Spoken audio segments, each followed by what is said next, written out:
Sì.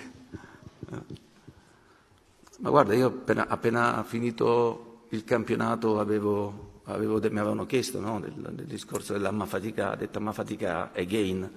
Questo diciamo che può andare bene a livello europeo, visto che torniamo in Europa, perché again, Amma Fatica napoletano, ci aggiungiamo una parola inglese, again, no? Quindi se vogliamo rimanere sempre sul napoletano, possiamo fare Amma Fatica, ma più assai, l'anno scorso. Okay. Rimaniamo sempre in tema perché, ripeto, l'anno prossimo avremo competizioni, avremo la nuova Champions, la Supercoppa in Arabia, la Coppa Italia e ci stiamo attrezzando, ripeto, per